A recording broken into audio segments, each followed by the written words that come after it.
I want to talk about pre-release. Um, every set asterisks. I forgot to do one for girl power. I don't know. I don't know what happened with girl power, but I went back to look at my Tam talks, and I just didn't have it, and I was like, whoops. Um, with every release of Attack on Titan of UniVersus that comes out, I like to do a bit of a pre-release guide, and I want to talk to you guys about the numbers and the stats and everything that's happening inside of the pre-release. And so, what this pre-release is going to do very easily is I'm going to do a quick breakdown of the commons and uncommons that you're going to be using inside of your pre-release, because obviously your commons and uncommons are the number one thing that you're going to open, and your deck will be mostly comprised of these cards. And then we're going to go over, after we've looked at all these commons and uncommons, which characters are most usable out of the set. And we get to tackle that weird as well. A couple of things of note is they have done some really wonky things with this set, and so my data is a little skewed and a little different compared to what it normally is. I try to be as in-depth as possible, but I still think as the idea of like attuned symbols and blitz exists, this process will get better and better, I think.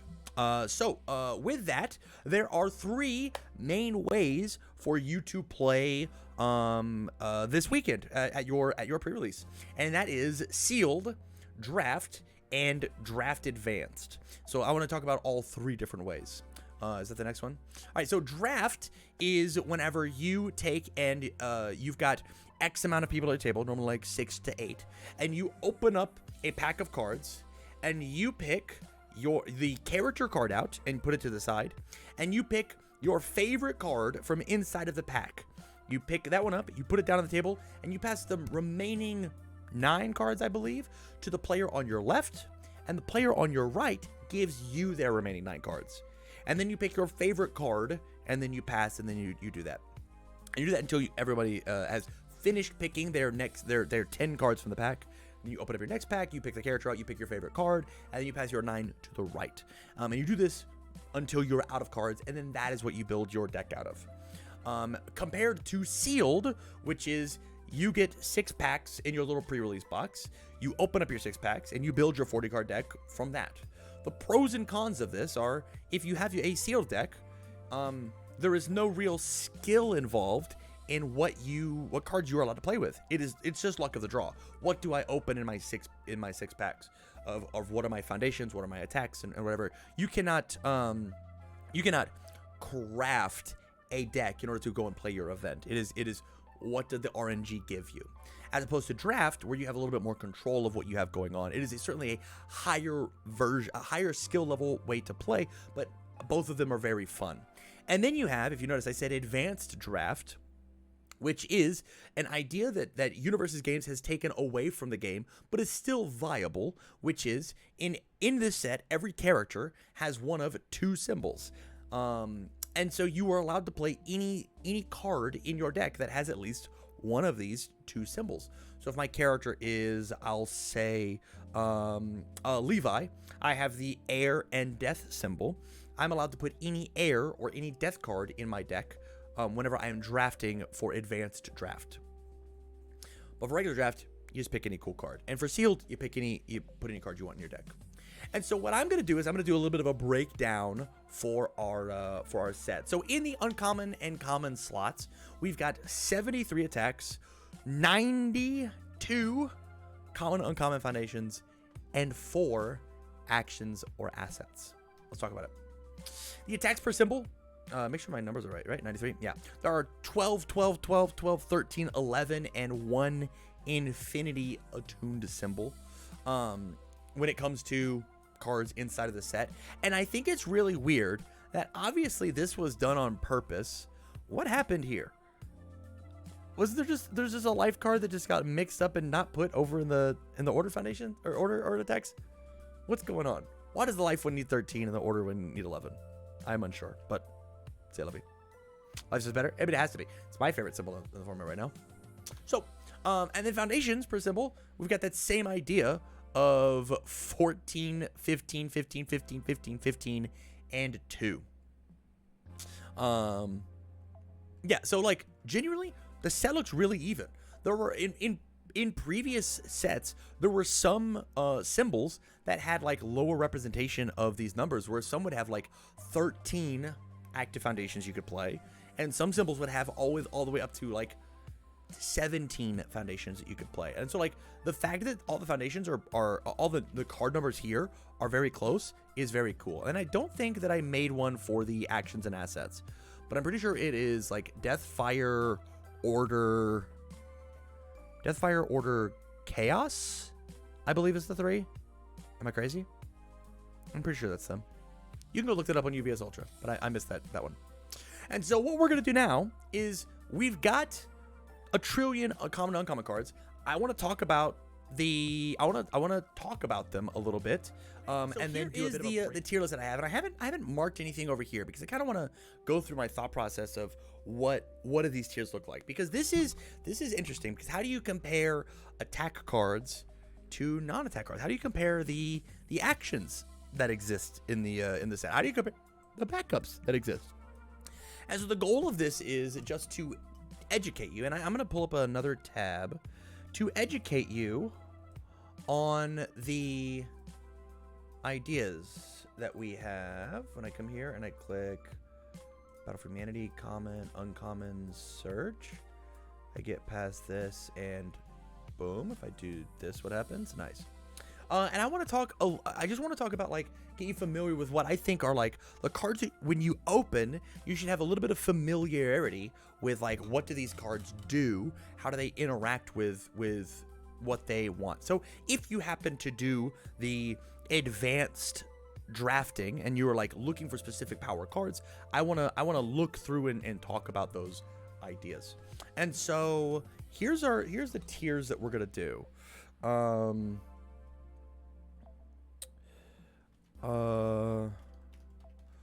We've got auto include in your deck. Spam with effect. Spam. We have. Oh, you know what? I'm gonna move you up to. Wait, I'm gonna move you up to. And I'm going to name you Good Card, because I think that the idea of auto includes are like the best of the best, and then good cards are just good, and then probs not. These are if you've got leftovers, we can put these in here, but I don't think that these are important to the effect. And so we have here's our tier list. We're going to go through it one more time. Auto includes these are the best of the best. You 100% should be playing these because their ability is so good. Their stats are so good. If you see this card, you 100% should be playing this card. And then we've got good card that is, hey, this one's pretty good, but it's not the linchpin. You shouldn't be excited when you open this one. Then we've got spam with effect. Spam in our game is any card that has a 1 or a 0 difficulty. And so these ones are the spams with like relevant effects. And then we've got spam that just like don't do anything. And then probs not these are cards that are more filler in your deck. These we're looking for like extra stuff. And obviously I have played in one actual pre-release with this event, and I have played in one fake pre-release with this event. I made a second deck, and so I kind of get to see. I kind of have an idea of what we should play and what we shouldn't. So first and foremost, our first official kill, Deadlock Blitz. Add the top card of your deck to your momentum, and then it has powerful 3. It's a 3i for 3. I'm gonna add one more. Add a row below.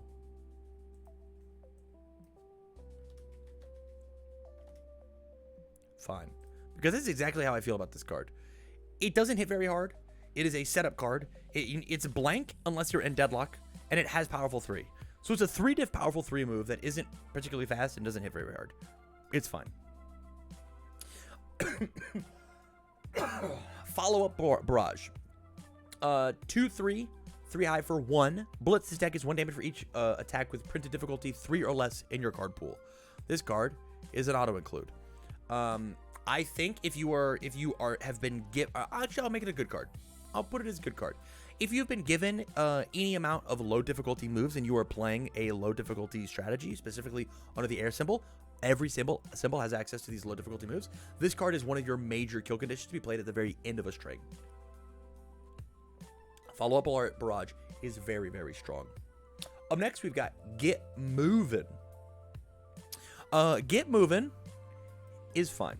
I think that this card being an 8 diff 11 mid for 7 says that if your character can put any amount of extra stats on it, if you are a Ymir, if you are a Berthold, if you are a whoever, if you can put extra stats on this thing is just ungodly fast at 11 speed.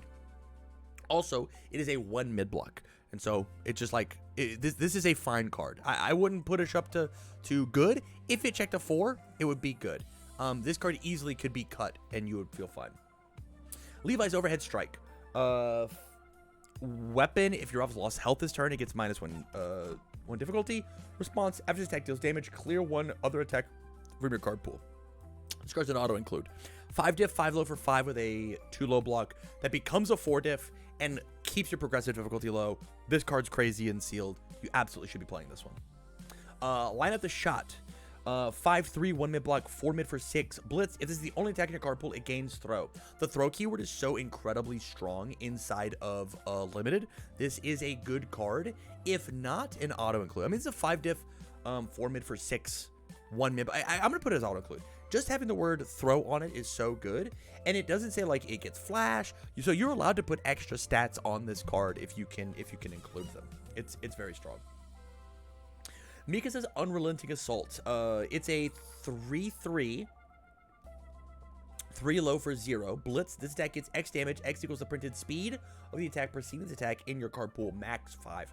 The word max 5 is what really ruins this card for me. I think it's fine. It's borderline to probs not, but the fact that it is a 1 low block and it has the keywords that it has, actually, man, it's probably just fine. I'm gonna put it in props not actually. If you were hurting for low blocks, I'd be down to put in Unrelenting Assault, but like this card I think has to work really hard to do it. Like you have to say, I'm gonna put it in fine because it can be a 3 diff 3 low for 5, and that is good. That is good. It's fine. It's fine. That's card's fine. Okay, Propelled Kick. 4/3, 2 low block, Fury Kick. Blitz, spin of momentum. Clear this attack from your card pool after it resolves. Deadlock Blitz. Add the top 2 cards of your add the top card of your deck to your momentum and draw 2 cards. It's a 4 low for 4. I think this card is actually like a little crazy, and could see play in like regular play. I think this card is fine, as is. I was having a hard time in the games that I was playing in generating momentum just because of how quick the games were moving. I think if you were down to play a bit of a slower game, I think this gets pushed up to a good card for the same reasons that Levi's Overhead Strike does, of like it clears the card pool, but this has a significantly higher cost. It doesn't hit as hard. It's got the same block, but that Deadlock Blitz is very good of just like draw 2 fresh ones. So I'm going to call it a good card, and we'll leave it there. Up next, we've got Protect the Recruits. It is a 5/3, 5 mid for 5. It says Blitz. If it's the only attack your card pool, it gets +2 speed. I mean, this is just a good card. If you have, I could see pushing it up into the auto include idea, just because a 7 mid for 5 is just like a good stat block. And it wants to be the opener, right? Like imagine protecting the recruits into Levi's overhead, just like feels super good. It's just like I'm gonna put 10 damage on the board. It's really hard to interact with this, and it's more if my character can generate it. I think that like if you are not missing, if you have room on your 5 disc slot, I think this card is an auto include easy. Running out of time. 2/5, 2 high for 2, 2 high block with Breaker 1. I think this card's a good card. My issue with this card is that the base speed of attacks is pretty high, right? Like imagine trying to block Get Moving with this card. I have to check a 13. The answer is I probably just don't. Or I play the Get Moving and I Breaker 1 them. Well, then what else are they going to do with the turn? They're just building because they played an 8 diff. And so the idea of Breaker is only so versus some strategies, to the point of I actually think I'm going to just take this card and put it down to it's fine. It's Breaker 1, which can be devastating depending on like how risky my rival plays, but I just don't think that it necessarily is overboard, you know? Up next, we've got Seize the Opportunity. Look at the top 4 cards of your deck. You may reveal one attack with difficulty 3 or less among them and add it to your hand. Put the rest on the bottom of the deck in a random order. This is one of those good cards. It is one of those build-around cards that we have. It's in the same idea as the follow-up Barrage. There is a way. So this card is very cool in draft and not very cool in sealed. And there are a couple of those cards that exist in the set of like, if we are actually crafting our deck to be playing the 3 difficulty package, I think that this card is very cool and very strong. I'm very scared about this card of just like, I'm going to go pick up a fresh one, right? And especially because like the cards that you discarded, they don't go to the discard pile. They go to the bottom of your deck, which like means that you like aren't running out of resources. I think this card is very cool for constructed. It's good here. And then we've got Swift Swipe. 5/3, 4 mid for 6 with just EX3. I love the stats on this card. EX3 is a great finisher. There are a lot of cards that are like this in the game at the moment, and I think this is a fine representation of that. I wish the block was a little bit better and not a 2 mid. But I mean, what can you do? I think this card is fine. And the last attack under air, we've got Catch Me If You Can. This attack gets 1 speed for each of the weapon attack in your card pool. Honestly, I thought this card was not that great. I thought it was not very good whenever I played it. It is a 3 diff 4 damage move, which is okay. But every time that I played it, I didn't want to play it. I just wanted to hold it for the mid block. And so like it's probably up here in the fine category of like it's a block, it's a 3 diff. It's gonna be really hard pressed for me to argue with should I play the 3 difficulty move, right? Because 3 difficulty that hits for 4 is like such a clean exchange rate that it feels very good. Up next, we got the foundations. We've got Chase Down. Flip your attack with speed 6 or greater gets +2 speed. I take my unblockable move and I make it more unblockable. This card's good. The issue is that you have to be able to pump it some other way, because at the moment when we just look at the air stuff, like there's like isn't much. I'm gonna put it in fine. It's probably fine. It checks a 5. Daring Confrontation. We've already looked at this card a couple times. It's a 1/5 without an ability. The deadlock ability is kind of whatever. Effective Punishment. This is a 6 check, which I think is really important in the game, because you are going to be playing. This is the thing, right? I felt that it was very important for us to play the high difficulty moves. I thought that the 8 diffs, the 10 diffs actually mattered. And so like any amount of 6 checks that you can have, the better it will be. And so Effective Punishment, if it's your first attack this turn, it gets +4 damage. This is probably fine. This just forces your rival to block, is what this card does. I will in-hand flip. It reminds me of First Impressions a lot, but on a 3/6 instead of a 2/5. But it also, like, you could play a couple of them, and if they go to no cards in hand, you just slam them. I don't know. It's a 6 check, and that's neat. Failed Rescue. 2/5, 3 high block. Enhance removes attack gets +3 speed. So this card is significantly better than the flip card for Chase Down because of the ruin keyword. Because of the ruin keyword existing, I think, of just like removing this for the +3 without having the added bonus step. I know that people are gonna say like, but ruin, you lose the card anyways. But this at least is like on your time rather than at their timing. I like this card because I think +3 speed on any move is better than the +2 speed on your bonus. Up next, we've got Flight Fundamentals. 1/5, 2 high block. Enhance commits attack gets +1 speed. This is inside of your pre-release. This is a spam with an ability. I need to find Flight Fundamentals. I'm just not seeing it. Is it here? It looks like it's here. Yes. This is a spam with an ability. I can take and commit this in order for it to get +1 speed, and that could push me up and over as long as I do good math. This one's great. Honor-bound Protector. This is just spam again with same thing. I think Breaker is not very important inside of this sealed set. Gene's Provoking Stubbornness. After you play this card, clear it from your card pool. Your next attack gets +3 damage. This card is absolutely an auto include. It is a 2 mid block that clears itself on block, and it helps you pump in a little extra stats. And it's not mandatory that you clear it. This card is absolutely crazy. card's super, super good. Marco's Potential.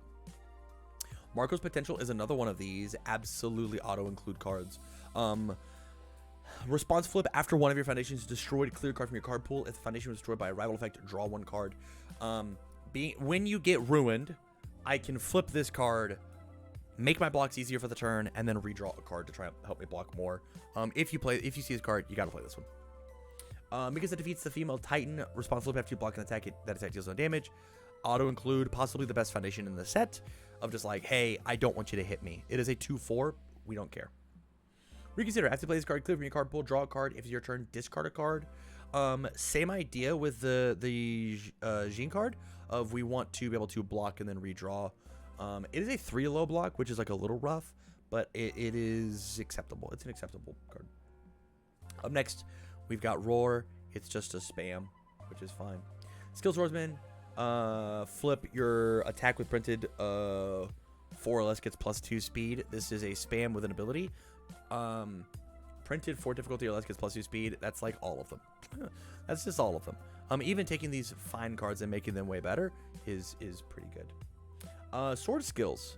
While this card is ready in your stage, your attacks with printed difficulty of 3 or less get +1 damage. This is another one of those perfect cards. We are seeing all of these cards that are printed 3 difficulty, and we're allowed to make them better. It makes cards like this a little worth it because the 5 diff 2 + X for 5 is way better than 2 + X for 4. And so like this 3 diff is way scarier whenever we've got sword skills involved. This card really, truly makes this deck idea. Up next, we've got Take Out Both Eyes. Spin momentum, the attack gets +2 damage. Incredible spam and incredible effect. Everybody, if you are a store owner, I want you to do everything that you can to hoard these cards. I think that they are the #1 thing that you can add to your demo decks in order to make them better. Traumatic Scene, 2/5, 3 mid-block, enhanced commit. This attack gets -3 speed. Inside of Sealed, this is incredible. We have 11 speed moves coming, and so toss a couple of these on here, and we can actually interact with the moves.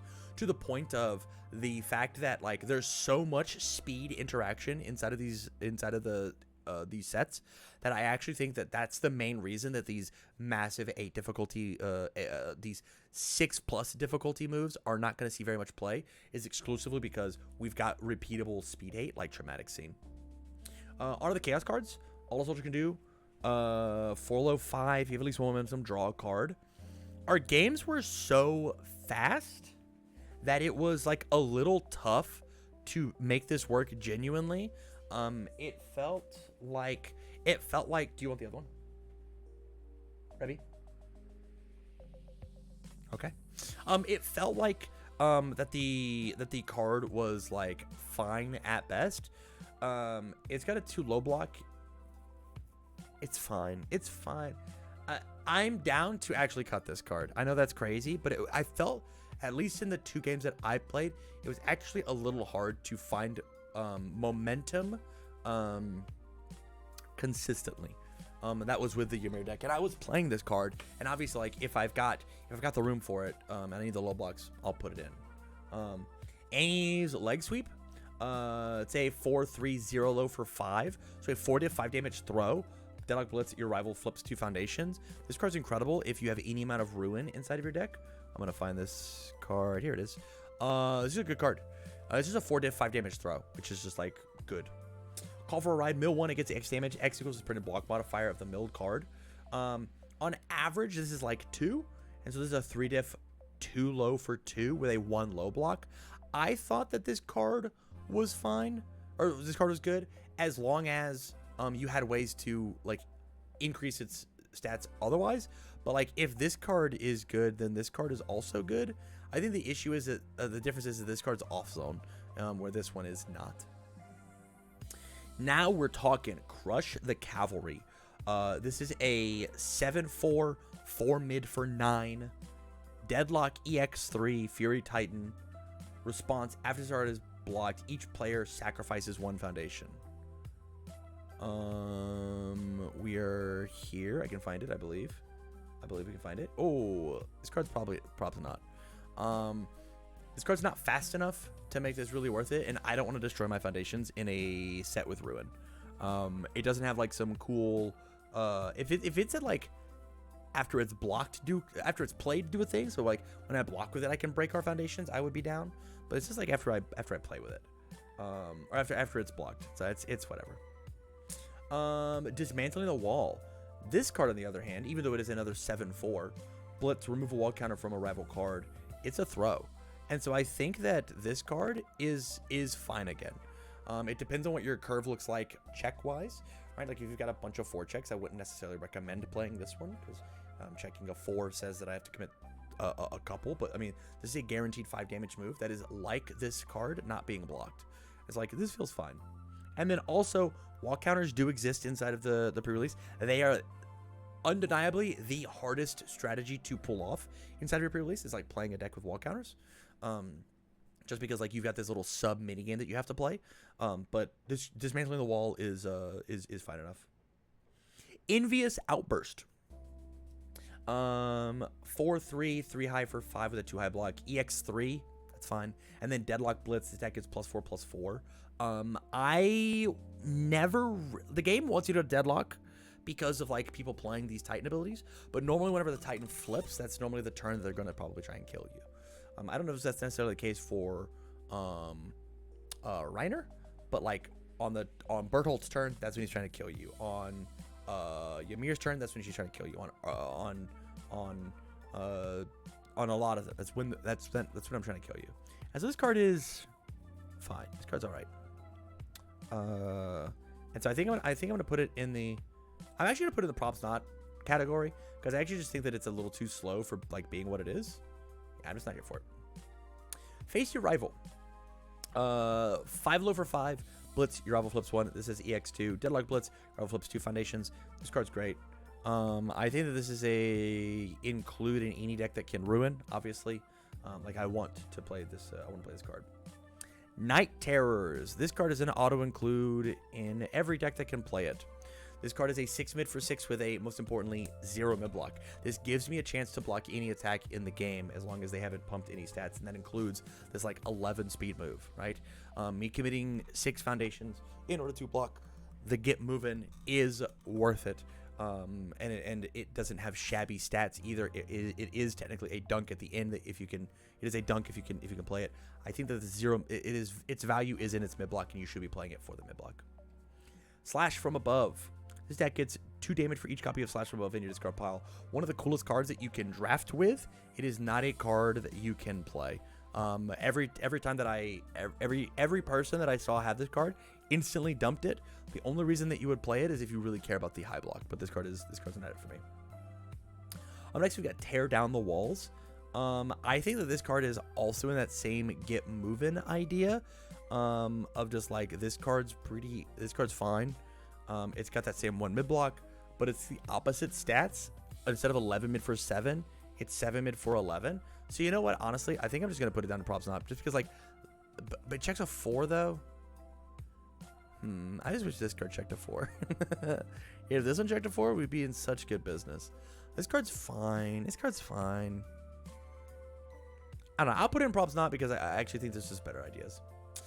Tight Squeeze. Response. After you play this card, your rival commits 1 face up foundation. I love this card. I think this card is one of those auto includes. Tight Squeeze. So the big thing about this card is it does accidentally have Powerful 1, which in Sealed is relevant. Of like, hey, I need momentum outs in order to spend my cash on. And so like this thing accidentally can get big. But more importantly, this card says after that you play it, not as an attack, but you can also do it as a block. Your rival commits a face-up foundation. So this is essentially stun 1 if you can successfully block with it, which is way better than the breaker 1 that we were talking about earlier. Because that will stay committed when it comes back to my turn if I use it as a block. And they can play around breaker. Unpredictable Maneuvers. It is a 5/3, 5 low for 5 stun 1 weapon. Deadlock Blitz. Commit your rival's character, period. Your next check to play an attack gets +3. This is an auto include because it says the word stun, and it says that if your rival is playing something like Reiner, you absolutely murder them if they go to deadlock. If they go to 11, I get to play this, and then I actually play the game, and I just this is an out for me to play the game. If you have this card, You for sure should play it. For sure. I 100% want to do it. It says they can't go to deadlock. On the foundations, we've got Annie's Gamble.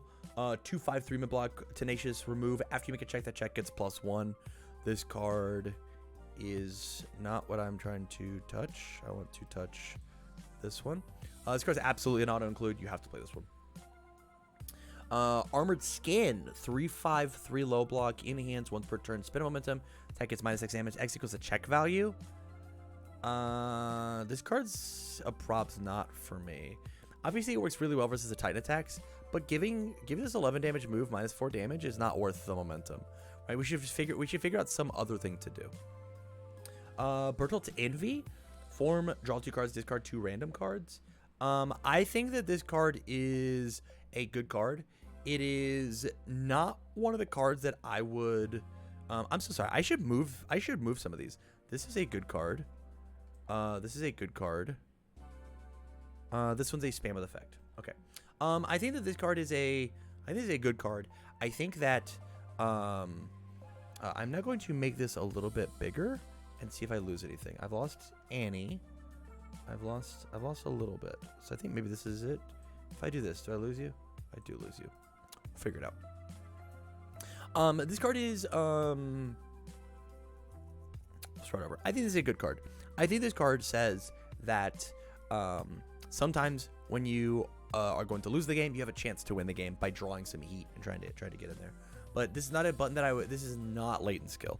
Not a button that I would press if I wanted to, all willy-nilly. It truly is a chaos button. I love the fact that this ability exists inside the game, but I just don't think that it is worth playing. Perimeter, breach the perimeter. Enhance commit, your attack is +X speed. X equals your momentum, max 5. Repeatable speed pump is good, is a good ability, but I think that it's just fine. It is not one of the linchpin cards of my deck. It's normally given like +2, maybe +3 speed, to the point of like, I want to include it in the deck just because like it's a pretty good mid block, but like the speed probably isn't going to be what's winning the game. Hold at bay, response. After you block with this card, your rebel spends 1 momentum. You absolutely want this card. Spending your... If I do this, what happens? I've lost a card. I'm still... No matter what, I'm going to lose a card. So let's leave it here.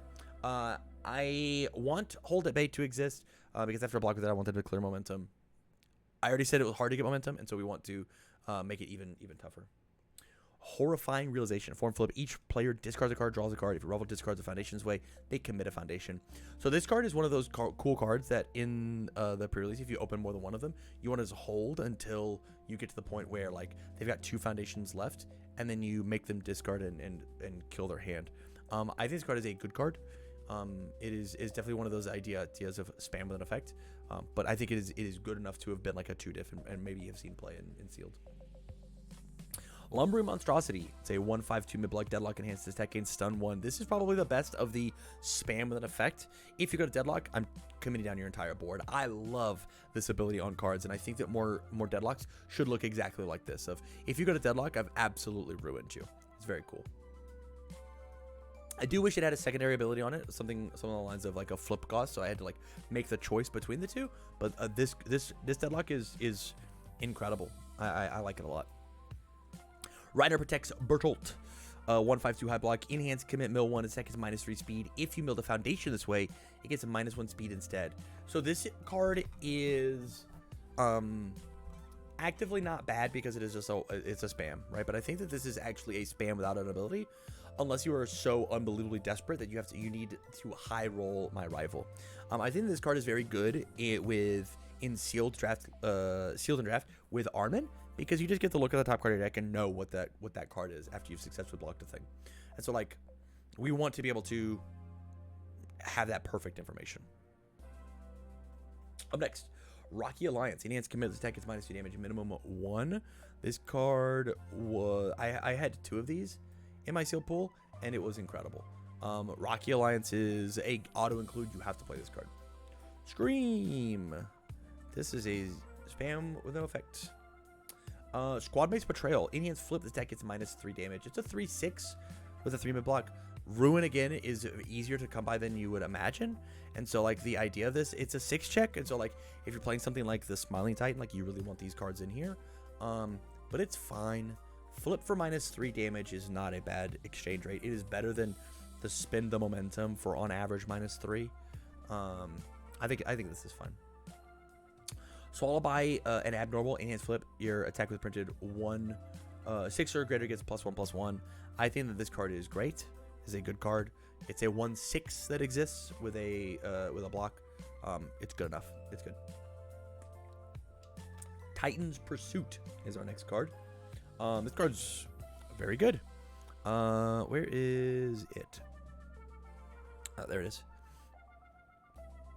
This is one of these auto-include cards that we have of after your attack is completely blocked, add the top card of your deck to your momentum. Momentum is good. We want more momentum. Unraveling Plans. This is just a spam with an ability. That's fine. We're counting on you. Enhance Sacrifice a Foundation, mill 1. This attack gets 1 damage. If you mill an attack this way, your attack gets 3 damage instead. This card is an auto-include. This card is a lock breaker on your own turn. This card says that you could destroy your own foundations rather than not. And it also says that you sacrifice a foundation, which is relevant for some abilities after a foundation is sacrificed. This card's super good. Here we have Nape Strike. Nape Strike was a probs not for me. If you are missing low blocks is the only reason that I would play this card, but otherwise it was whatever. Acceptable Losses. Lose 2 health. This deck gets 1 damage for each health loss this way. It's a throw.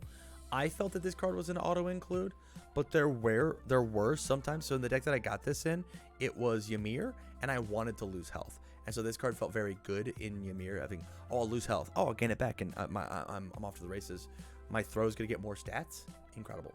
But there is some times where, like, I don't want to lose the health because moves are slinging for so big that lose 2 might be the thing that loses you the game. Fight to the Death. Response after you block this card. If you have 6 or fewer foundations, your rival flips the card. And then EX2, Deadlock Seal 2 rival foundations. I think this card is just an auto-include just because of the high block.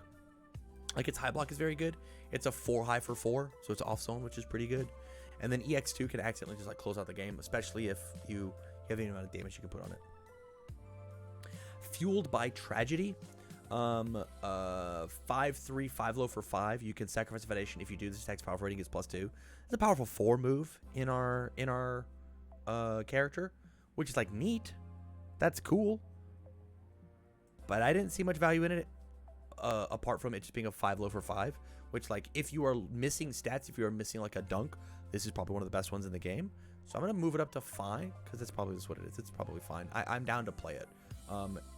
But if I am high on 5 diffs, probably one of the first ones that I'm cutting. Grin and Barrett. It is a 4/3, 4 low for 4 blitz. You may lose a health if you do this attack gains 1/1.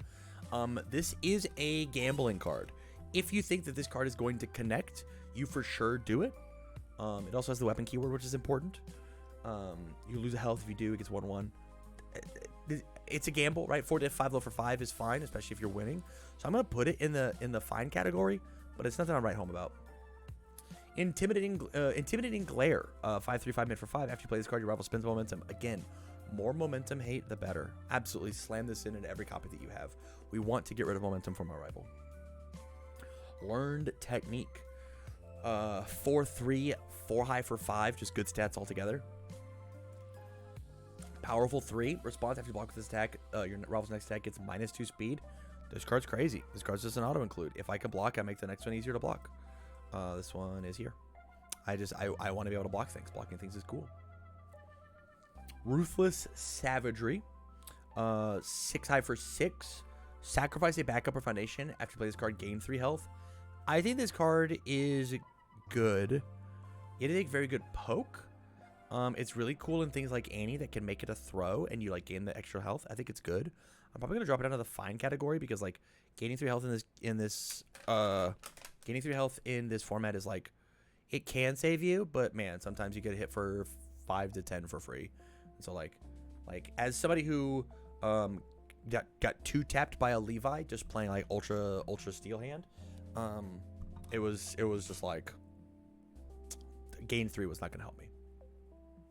Strike, Throw, Submit. Very, very cool name. Very cool art. I think this is one of the good cards.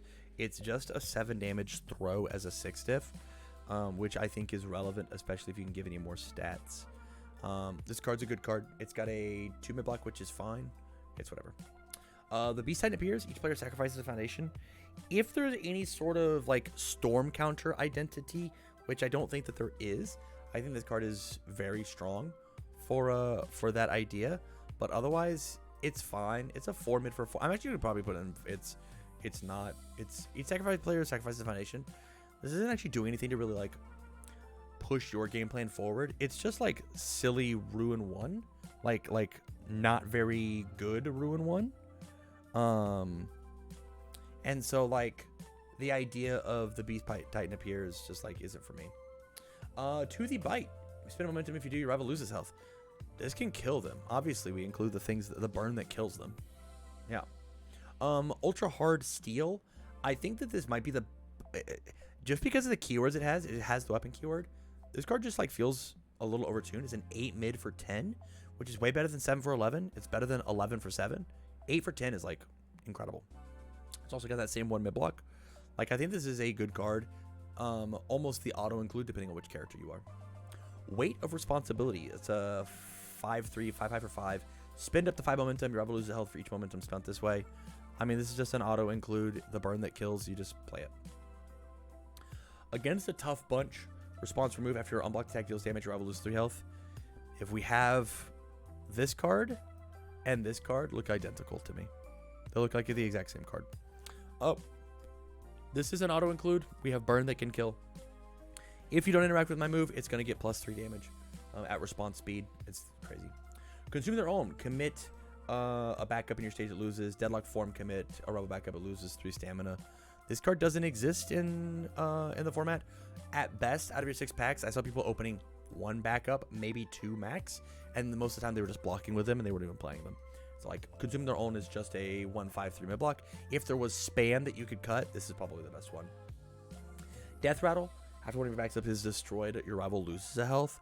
This card doesn't exist for the same reason. Backups just aren't really being played. Display of Might. 1/6, 2 high block. That's all you need to know.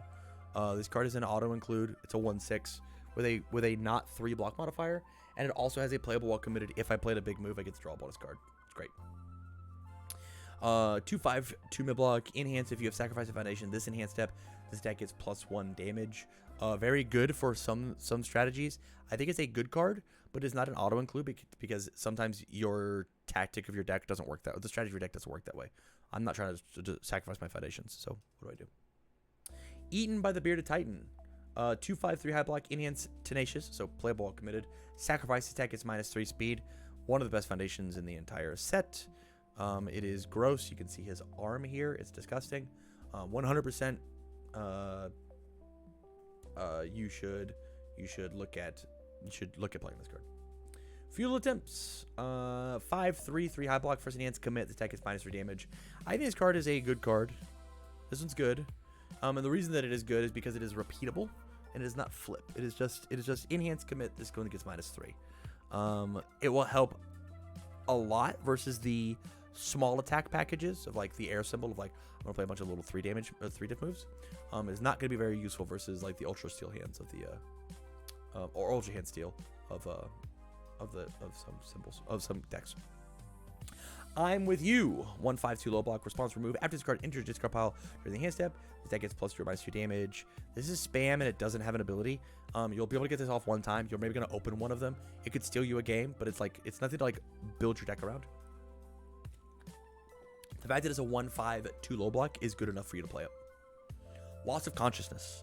2/5/2 high block. Response remove after this card enters the discard pile during the enhanced step. Seal and rival foundation. Same idea of just like this card is probably in the probs not. This card instantly gets. This card is one of those it gets cut because it doesn't work how we want it to with like ruin. It's like you have to have an idea to play it. It's fine, but I'm gonna put it in props not because like it's not that big of a deal. Fury or Mercy. Hey, it's a spam. Scared Stiff, my favorite weapon from the set. 1/5/2 low block, weapon deadlock, enhance commit. Your rival loses 1 health and sacrifices 1 foundation. This card is so crazy. This card's so crazy. There's so much burn on the death symbol. It's nuts. This card can kill them. If they go to the deadlock, you can kill them. Shrewd Observations. 1/5, 3 mid block. Response after you sacrifice one or more foundations. Attack gets -1 speed. This card is an auto include. So this card works on ruin. So if they ruin you, you turn that committed face down foundation into -1 speed. With this card. This card is crazy. This card is going to be all over the place. This card, I could see like this being like a linchpin in a lot of strategies in constructed events. Card's very strong. Smiling Death, 1/5 or 2/5. Response removed. Average card is destroyed. Flip a raw foundation. It's the same idea as this card of just like when it's destroyed, do a cool thing. It doesn't matter. Vengeful Intent. Any spin of momentum, your rival loses 2 health and may discard a card to cancel this ability. I want to say props not for this card, but it's so cool that there's a 4 diff that like wants to be played. I want to put it in fine because it probably is. But the fact that they may discard a card to cancel this probably just kills it for me. I wanted to just burn them. I'm playing a 4 diff and I have to spin a momentum. Just let me kill him with it. Willing Recruits, 2/5/2 mid block. Any hand sacrifice 2 foundations. This attack gets -3 damage. I am not sure how I feel about this card. In either constructed or the pre-release, strictly because losing to sacrifice 2 foundations is a lot. But if it keeps you alive, it keeps you alive, right? So like it's probably a good card to say like, hey, as a last ditch effort. Like it's very and people, you're gonna flame me for this. It's very Genkai's guidance build of like, I'm not gonna do this unless I absolutely have to, right? Like I'll just let you keep playing attacks. I'd rather go to 3 than use the Genkai guidance early and let you do perfect math. I don't know. There's some I'm gonna put it in fine because I'm just nervous about this card. Seething Anger. This card does not count as because it's difficult to play attacks. 4 mil, draw a card. This card I think is a good card. I don't think it's an auto include. I think that this card interrupts. This card is breaker 1 for your build turns, and it is only replace itself, right? There is a card in the game that started in the set as a rare that combos with it. No, I'm actually gonna put it in the fine category. You guys can't see it, but this card's fine. I don't think it's anything to write home about. It's whatever. Activate the coordinate. 5/3, 4 high for 6, 1 high block, blitz. Each rival backup loses 2 stamina. Deadlock blitz. Your rival flips 3 foundations. The deadlock on this is very cool. Otherwise, I probably just wouldn't play it. It's a little slow. It hits hard, which is fine. But there's probably just better stuff that you could be doing with like the rest of the set. Again, if you need a 5 diff opener, I think guys, this one's fine. Backups just like truly, they just weren't relevant inside of the set most of the time. Besiege. This card could get banned. This card could get banned. It's a 3/3, 3 mid for 4. This attack can only be blocked by cards with a printed block modifier of 3 or greater. A Deadlock Blitz attack gets +4 damage. This card just murders people. This is an auto include in every deck that you can play, and it might be an auto include in every deck that you making constructed with the fire symbol. Dig Deep. It is a 4/3, 3 low for 4 with powerful 3 blitz. If your rival has at least 3 foundations more than you, this deck gets +3 speed. This card is another one of those auto includes. It is possible for you to play this card and be like, I'm going to debate them into having more foundations than me. I've got my 3 momentum. This is now a 6 low for 13 catch. Or like I've destroyed foundations on my board and I'm just like if I'm behind, this helps me just like steal a game, which is like super good. Dogged Pursuit. 4/3, 4 high for 4, blitz mill 2. You may spin a momentum. If you do, add a copy of Dog Pursuit from your discard pile to your hand. Again, finding multiple copies of cards is very hard, so we're probably not gonna play this one. Extermination Shot. 3/3, 3 high for 3, 1 high block, blitz. It gets 3 damage. If you're attacking a backup, again, it's a 1 high block. It's a 3 diff. If you care about the 3 difficulty package, it's fine. Otherwise, it's just a probs not. Fiery Stare. Blitz, draw 2 cards, discard 2 cards. If the discarded cards share a card type, this deck gets +2 damage. This card was cracked in my pre-release. It for sure is coming up here into the auto include. It just hand fixes you. and it gets damage. It's a 5 mid for 7 that gives you a hand fix. So good in the pre-release. Humanity's Weapon. It's a 4/3, 4 low for 5 deadlock blitz. This deck is 4 speed. It's whatever. It's another one of those blank deadlock cards, but it doesn't even have like decent enough speed to start with to like want to play it as like a blank attack. If it was a 5 low for 5 on a 4 diff, I think I'd be down. Give it a 3 low block instead. I'd be in. Incapacitating Strike. 4/3, 3 mid for 5. Blitz. If you have 3 or more attacks in your card pool, draw a card. If your rival has 8 or more foundations, draw a card. Drawing cards is very good, but this deck's very slow. So I'm probably gonna put it in the good card category. It's not an auto include, I don't think.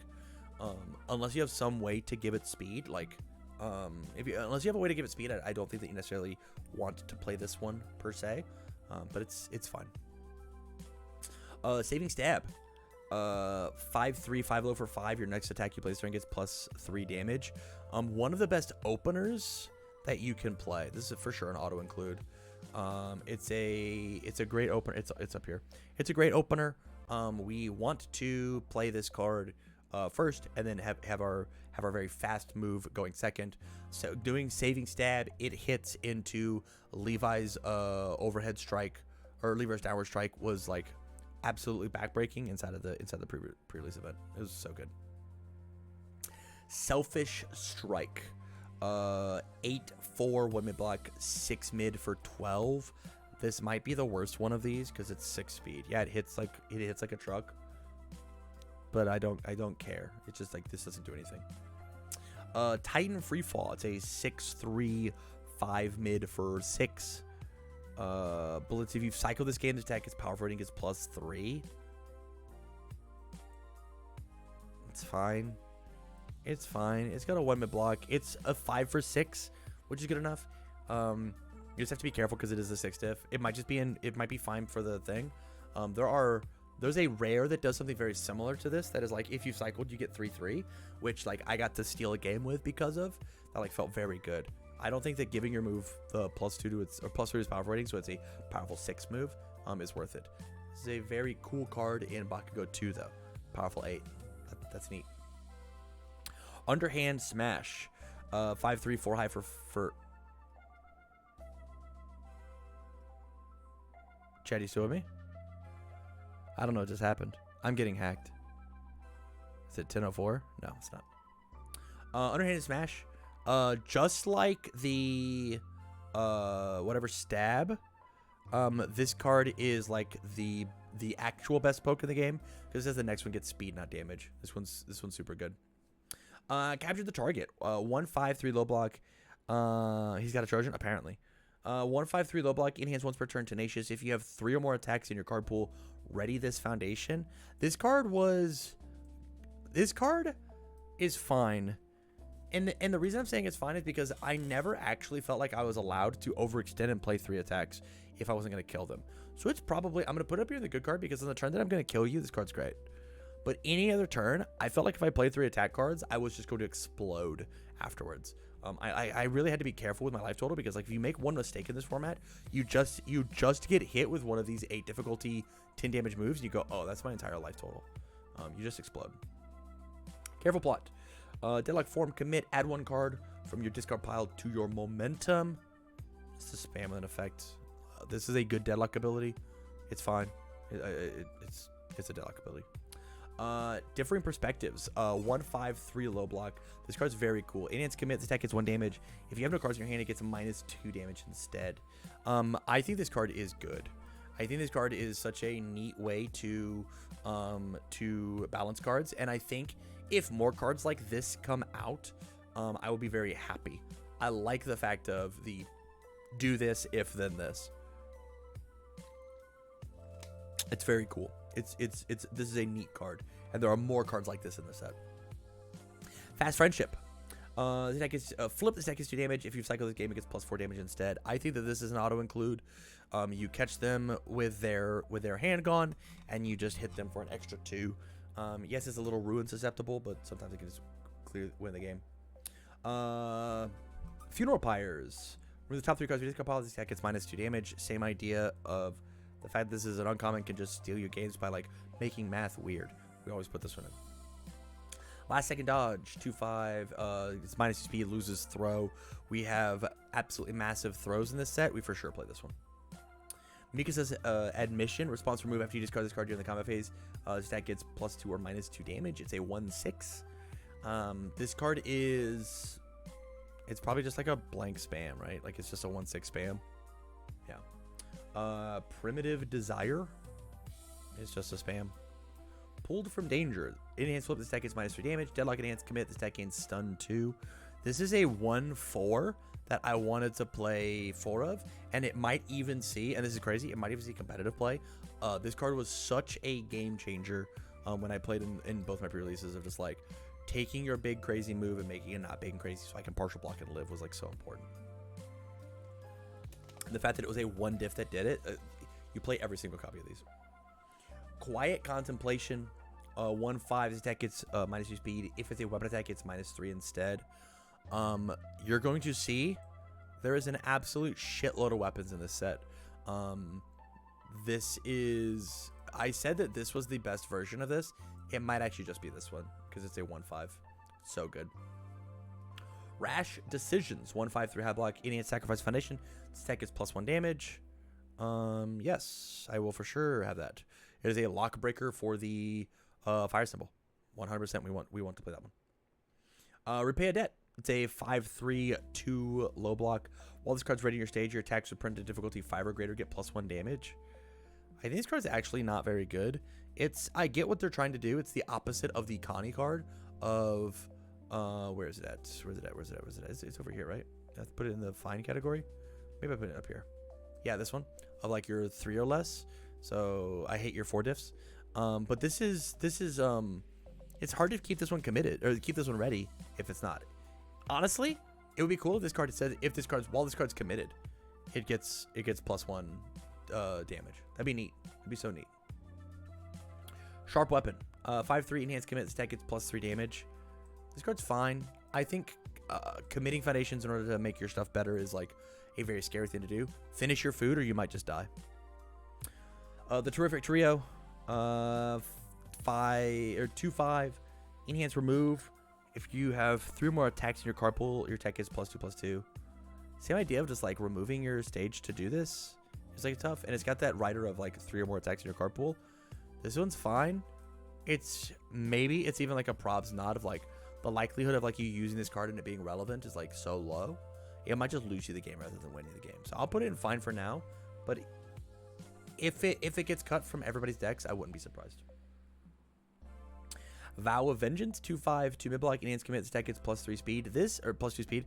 This card I'm way more high on. I think this card is a good card even all the way up to an auto include because like speed wins you the damage is how you win the game, but speed wins you the game. I like that. That's a fun quote. Damage is how you win the game, but speed wins you the game. And so like this card like you have to play because like giving your move 2 speed or fighting them on speed for that with that speed hate is like so important. On to life cards. We got 2 more symbols and then we are done. Battle while bandaged. It's a 2/3 1 low for 2. You've gained health this turn. This deck is +2/+2. It's probably not. I played Ymir and this card was like even like mediocre. And like I gained health on every attack. It was whatever. It was fine.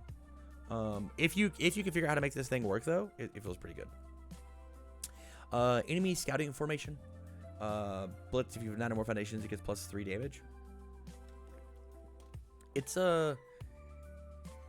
if they have 9 or more foundations, the game has gone on to this fake deadlock, and they have more than likely transformed. If they're playing a transforming character, which means that like we're trying to end the game, which I get. Like this is a 3 diff 3 low for 6. This card was not very good in my opinion. It's like if I've got other options of these 3 diffs, I'd be playing those instead.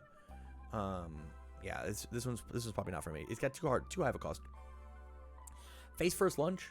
It's a 6 diff 6 mid for 6 with a 2 mid block. Powerful 2, which is cool. Deadlock Blitz. This deck gets 3 speed. If it deals damage, you gain 2, they lose 2. It's probably just not worth it, truthfully. I can't even find the card. Face First Lunge. There it is. Probably not. I think there's just like better ideas of things that you could be doing with your blank cards. It's a 6 diff blank card, which is way worse than your 5 or 4 diffs. It was pretty not great. Fight for Survival, on the other hand, is another one of them there auto includes. After this tech deals damage, that counts towards progressive difficulty this turn. It is essentially another flavor of this card and is also a low attack. Low attacks here are like kind of rock solid. Fight for Your Friend. 6/3, 6 mid for 6. Build the top card of your deck, face down committed. It's got a 1 mid block. I think. Tam, I'm still in the indie? Oh no. Oh no, buddy. I think that this is an auto include. I think building in your foundations face down is very cool. Yes, again, it is ruin susceptible, but it lets you build out faster, which means that you can play more moves, including like these really big attacks that you can't see. These really big attacks. Horse Toss. Speaking of big move. I think that again, this is here. Is this in the... Where did I put the other 9 damage throw? If I put the other 9 damage throw in the... You have to play this one, then that's where I feel. This is just like another copy of the 9 damage throw. I think it's here. Right? This is a 7 damage throw. Yeah, this is probably just where it belongs. I can't see it off the top. So what happens when there's 300 cards? This is a good card. This is one of the good ones. 4/3, 3 low for 5, 1 low block, EX3. This is one of the blank cards. So I think that this was Horse Toss felt really good with Big Mouth picking it up every turn. Oh, that's very good. That is very good. I will I think that this card is one of the good cards, surely because it's one of those blank momentum spenders and it's got a premier low block. And again, a lot of these cards up here, like this is a good low, this is a good low, this is a good low, this is a good low, this is a good low. Like there's good low block, low attacks. Jaws of Life. 5/3, 4 high for 5. Blitz. You may sacrifice a foundation with difficulty 2 or greater. If you do, build the top 2 cards of your deck face down committed.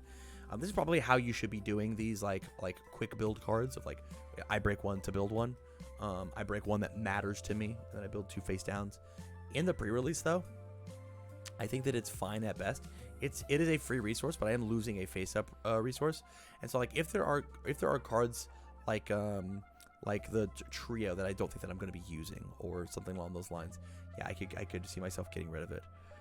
I'm trying to find it here. But like I think it's fine at best. It does say that I lose a readied resource in order to do it, so I stun myself this turn to make sure that my next turns are good. And so like if you can survive that, then it's okay. Open Wide. I think Open Wide is a good card. I think it is way better in constructed than it is in the regular format. Because after deals damage, gain health equal to the damage dealt. It's a very strong, very crazy ability. But you have to figure out how to put the damage on in limited. And it's kind of difficult. Predatory Bite. Sacrifice a Titan backup. Gain health equal to the backup's remaining stamina. This card's not a card. Backups just aren't real. Titanic Leap. It's an 8/4, 10 mid for 8 with a 1 mid block. This is the one that is going to go right next to the Ultra Hand. This card is also a good card. There's a 10 mid for 8. It's just good. Titan Pile gets you damage for each Titan backup in your stage. Again, backup cards aren't real. They are so slim that it's tough to deal with. If you have a Titan card in your stage, gain 2 health. See, here's the deal. This does not say backup. This does say Titan card. And there are plenty of Titan cards that exist at the common and uncommon level. And so I actually think that Toss Aside is a fine card. Because it just says Blitz gain 2 health, which is not a bad ability on your 3 diff. 3 mid for 3. It's fine. Titan characters too? Correct. Yeah. And so like this card has relevant text. It has relevant abilities for what this we would want to do. I easily could see though that it is right on the line of between fine and you probably don't want to play it.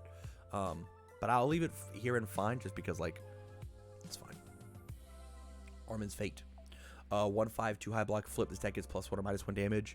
This is one of those desperation cards. I'm going to put it as spam with an effect. I don't think that it even classifies as being here at the fine category just because it is a once per turn type of idea. And it's damage, not speed. Boring Respite. Commit, spin momentum, gain 2 health.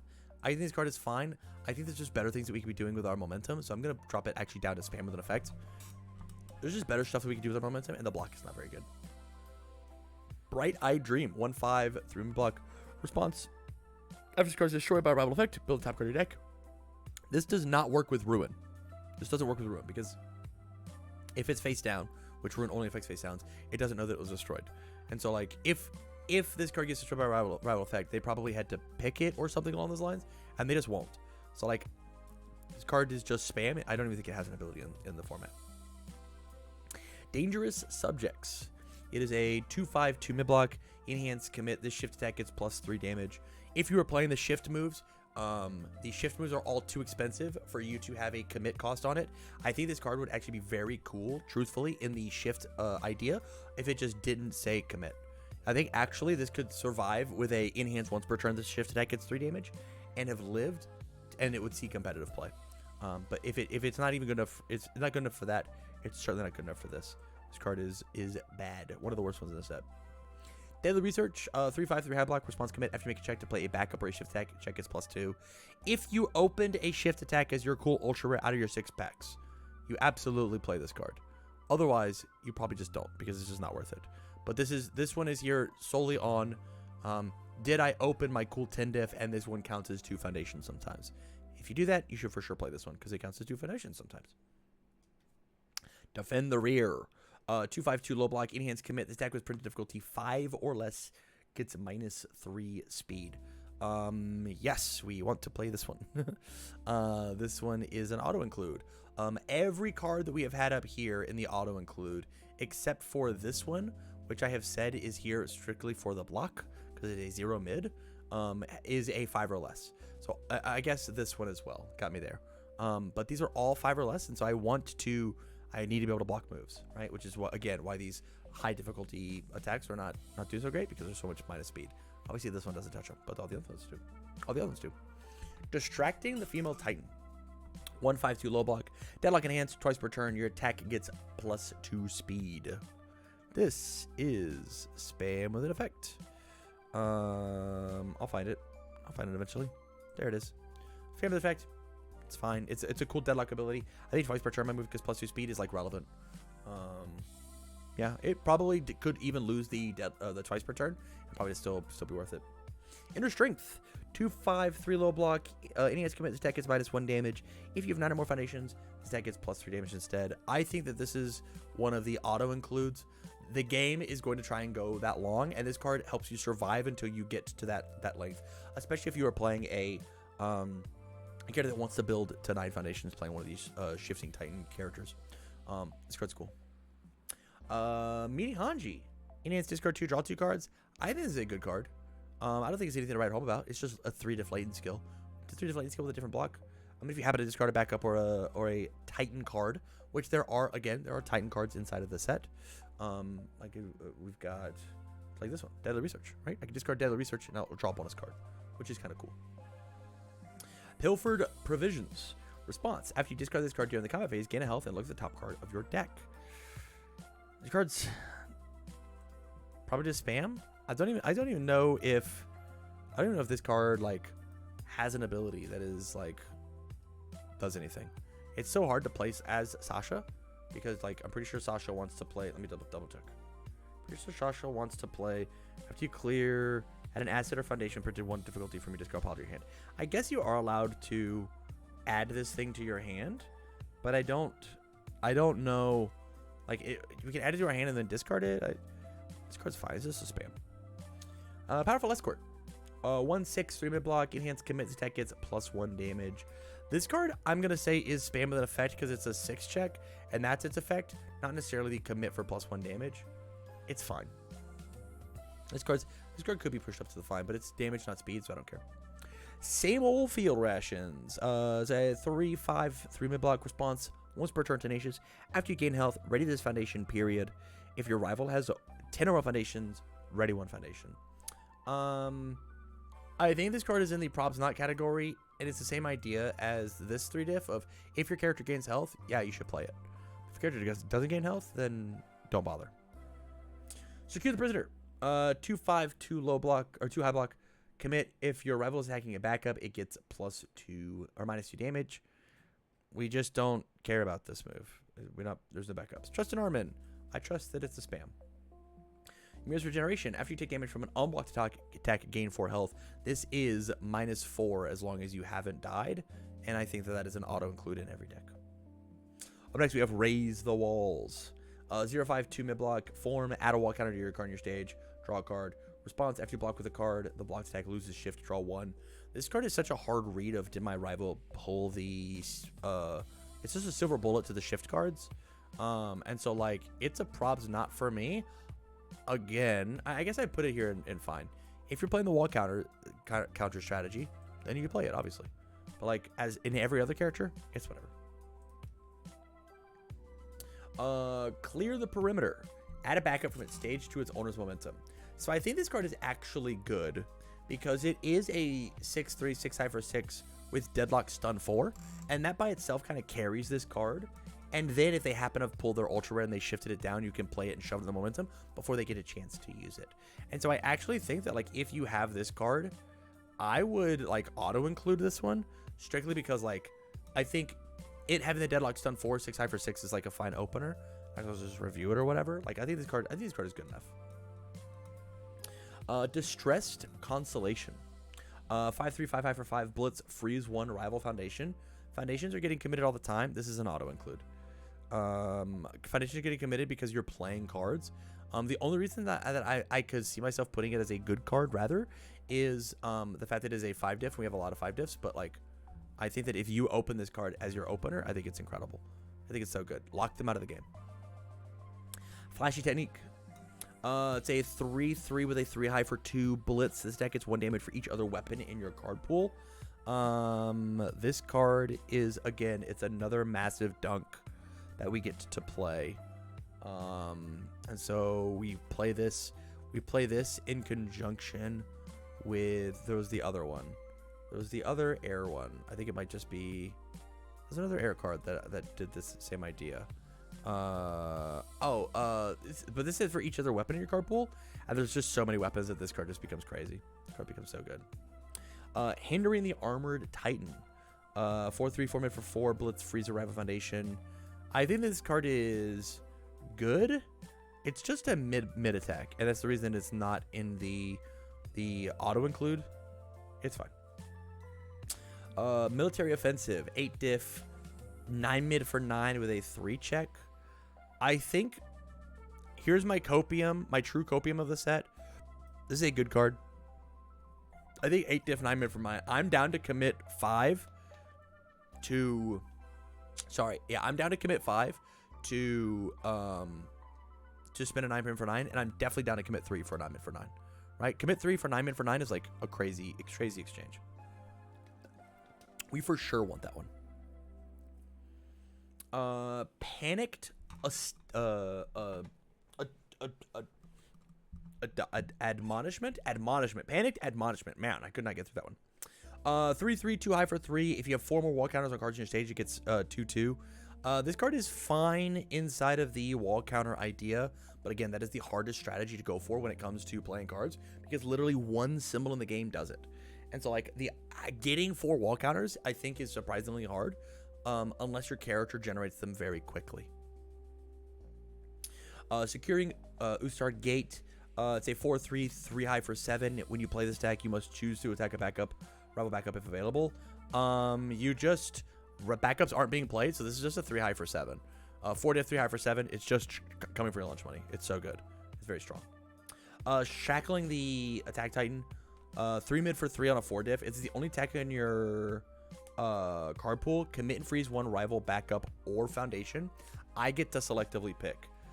I think that this card is an auto include because I get to pick. Yes, it's a little weenie move, but I get to pick the best thing on your board, and I don't have to deal with it for 2 turns. This is Chimera Kraken.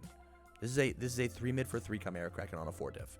This is very safe, and it still has a 3 mid block, but like it's very good, I think. Okay, and then the 57th Expedition. It's a 4/3, 4 mid for 5. Deadlock Stun 2, powerful 2 weapon. This card's fine. The Deadlock Stun 2 really saves this card, I think. If it didn't say Deadlock Stun 2, I would probably say Props Not. And even then, it's right on the cusp of like of a Props Not. The Titans are coming. They 4 diff 3 low for 3, 2 low block, breaker 1, stun 1.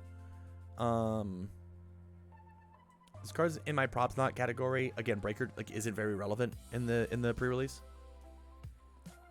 Those moves are too fast, and the moves are too tall. Wall Artillery. Add a wall counter to a card in your stage. This attack gets 1 damage for 2 wall counters on cards in your stage. I think this card, if you are playing I think this card is a good card.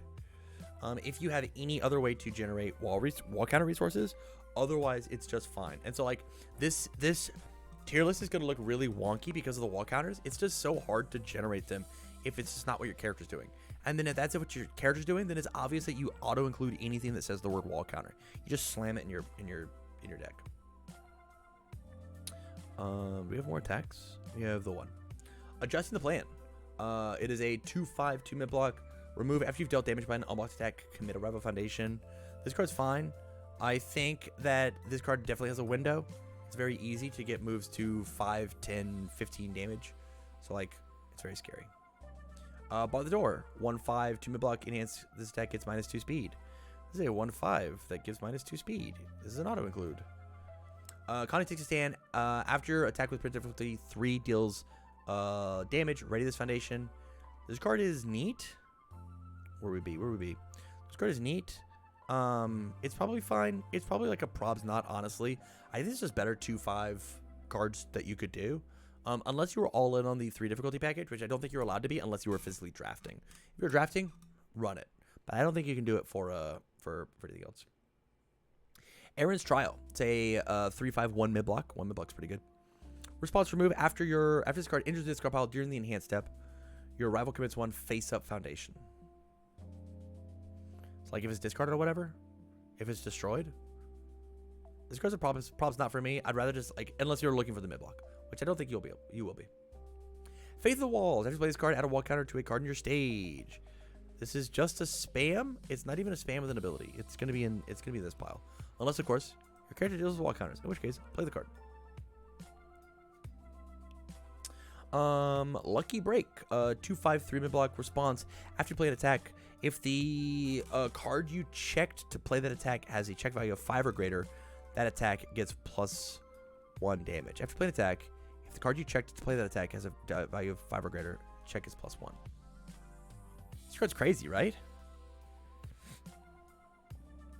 This card's insane. This card's actually just like a crazy auto include. I can't believe I've not read this card like fully before. I definitely have read this card, but it like just hit me that like I'm allowed to like commit other resources to like pass it. It's just if it had a 5. If it had a 5, make it big. This is crazy. That's so good. And then Deadlock Form, add a card from your discard pile to the top of your deck. So I know I'm gonna check well. Hey, stack of 6. Military Police Presence. E commit gets stun 1 on 1 damage. This card's fine. I don't think it's anything to write home about. It's fine. I think sometimes like stunning down the last piece of interaction that your rival has is like relevant. As like just holding on to this card could be good. Necessity. This card is necessary. It is just a spam. Nullifying Force. Flip. After attack is played, its damage cannot be modified. This is an auto include. This card saved my skin so many times of like my opponent had a deadlock or a powerful or I'm gonna give plus stats with my character because I'm Berthold. This card was so important. Plead for Reason. In its flip, your rival spends the momentum. We want momentum spending. Please. This is a spam that effect. Respected Commander. 1/5 this deck is -2 damage. This is a good card. Actually, I'm gonna put both these in good cards. Both these ones, this one and this one are very good. Flip for -2 damage is pretty okay. Again, it is ruin. It can deal with ruin, but it's fine. Shocking Revelation. Enhance Sacrifice. Return the attack to its printed speed. This card is going to be all over the place. This card is going to be an auto include in standard decks. It is a 2/4 that says I get the free block a thing. That's very strong. Smarts over Strength. 1/5 3-minute block. Form reveal the top 2 card of your deck. If it has a print difficulty of 2 or less, add it to your hand. I never actually wanted to play the form on this card. I'm gonna put it in spam, even though it is a spam with an effect. I just never wanted to play it, because if I did play it and I saw that I had a foundation on top, I would draw my foundation. It's like, if you want to draw a foundation, this card's great. But drawing attack cards is so hard because there's so few that are actually 2 diffs. Oh, next we've got Trying to Reach Aaron. First one, look at the top card of your deck. That's pretty good. And then enhance commit, name a card type, reveal the top card of your deck. This is an auto include. This just helps you safely play cards. I'm so happy that Death of Mainstream Success came back with a fair ability, fair cost. Utgard Castle Stands. Deadlock enhance commit. It's a 1/5. Whether it's just a deadlock, it's spam. Spam with an effect. Rival commit 1 rival foundation with difficulty 2 or less. Selective committal. Yeah, it's fine. Let's go. Vertical maneuvering equipment. This card should go in every deck. This card could get banned in standard. We shouldn't. No reason we shouldn't play it. I spend my momentum in order to make sure I don't die. It's very good. The assault on Utgard Castle. 7 for 7. I think is very good. It's better than the 8 diffs that were doing the same idea, even if it's blank. Like, this card is also blank, and it's Blitz Ruin 1. This card is just an auto include. I want to play this card in every deck.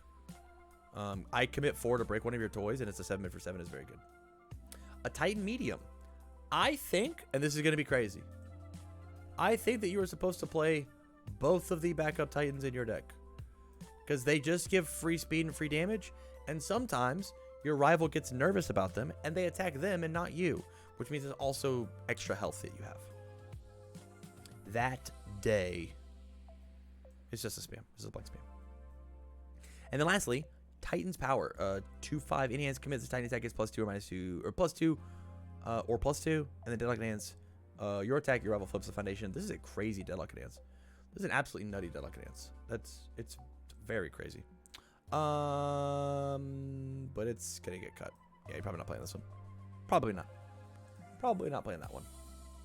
And so with that, we have gone through and we have showcased every single common and uncommon. There's a lot of cards in here that are relevant. There are a lot of cards in here that are good, and there aren't a lot of cards in here that are like I just like actively don't want to play. A surprising amount of attacks, but at the same time, like some of these that we decided not to play just like have one block mod blocks, right? So like this card is a 1 block mod. This card is a 1 block mod. This card is a 1 block mod.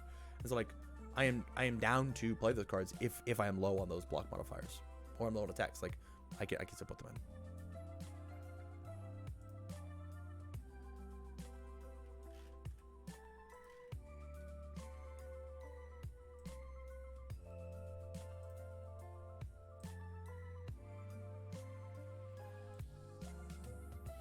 Oh.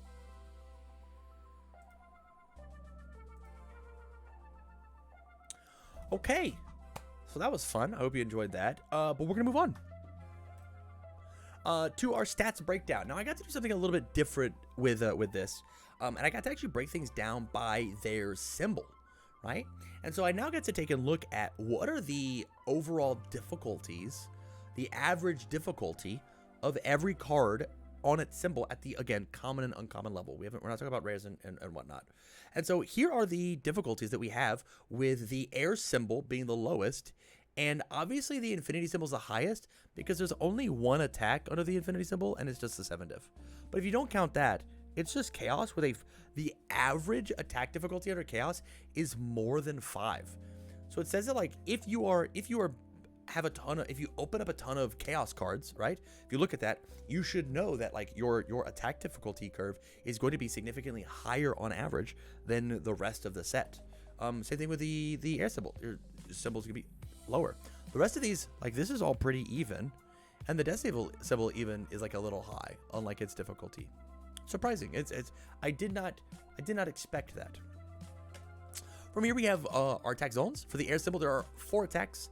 4 highs, 5 mids, 4 lows, and their speed and damage are such. Do with this what you will. Basically, what this is like it seems that like the speed of the highs and lows are significantly less than the average speed of the mids. But this data is also kind of obscured because we have those big Titan attacks, right? Of the hey, this is there's an 11 mid for 7 under the air symbol, right? And so that greatly affects what these numbers look like because there was an 11 inside of my 5 difficulties. And we can see that for every single one of these zones. And as we do it, you get to go back and look. Look at the average damage for our mid attacks on the chaos symbol. 8.75. Crazy. Absolutely crazy. From here, 6.2.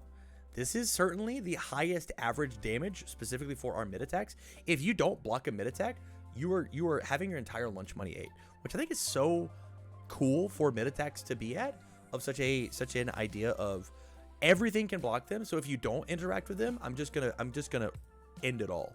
Another 6 on average, and then the order symbol is a little worse, but it has like the order symbol has scaling stuff with wall counters, which is why I think it's a little worse. And also, there's only one low attack under the order symbol, which is I think is kind of silly, especially because like the life symbol stole a card from it, right? Like the life symbol has the bonus card. Silly. Yeah, because there's 13 here. This is showing only 12. I might have messed up. I thought there was 13. I thought it was 13 and 11 here. I might have messed up, but it's fine. The data's chill. It's fine. You can go do the data if you want. Now blocks. The average block modifier, this is across the entire set, were as follows. There are 52 high blocks, 81 mid blocks, and 38 low blocks. And so low attacking, again, in most every set inside of UniVersus, low attacks are your premium because they're the worst block. But their low blocks themselves were pretty low. And also I thought it was really interesting that with the average damage and speed of the moves on high attacks being higher than normal, right? That the mid attack blocks were the lowest of the set. And so it's a little interesting that like you want these moves to be absolutely massive, but you do want them to still be blockable. I think is interesting.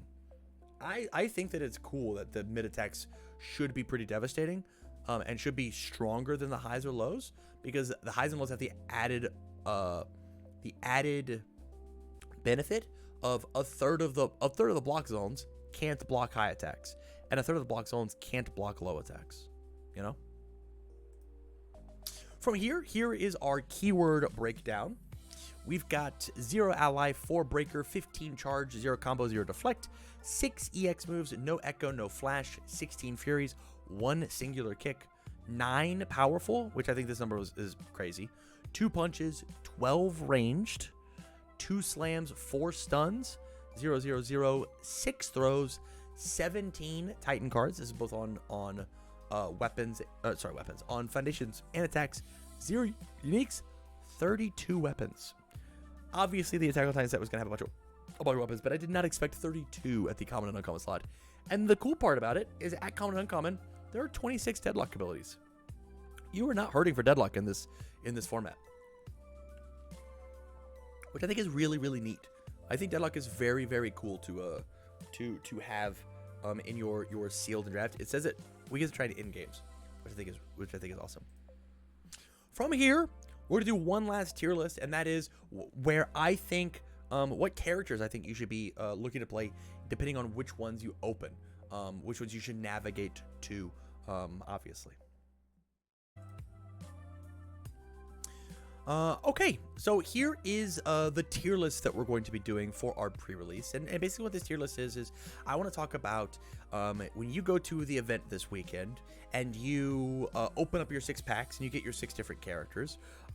What characters should you be looking at for playing the game? And so in order for me to do this the best that I can, I am gonna go ahead and pull up some cards over on the side over here. So we're just gonna start with the I have these as common and uncommons, and I am gonna go and just do every character. Hey, look at that, we've got Annie.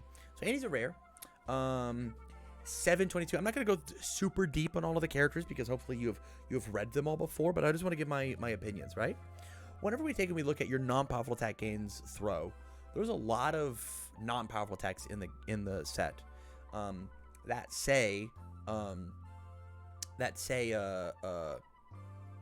are big huge moves that would love to wear the throw keyword. as well as building cards from the top of our deck. It's just enhance spin of momentum, build the top card of your deck. It's not once per turn. And it doesn't say my turn, your turn. It just says to build. So this card this character gets to build over and over and over again. I think that's very cool. And then on her transform side, she says after you transform her, search your deck for a backup, which is neat. You get approximately 1, maybe 2 if you're super lucky, backups inside of your 6-card pool. And then lose the health. You can try to block with a rival attack with a backup. That'll never happen in sealed. And then commit foundation, your attack gets +2 speed, +2 damage, which I think is relevant. I do think that you could run your entire pre-release with just playing Annie as a 7-hand size throw character, and for that reason, I think that this character is pretty great for sealed. I'm down for great sealed play.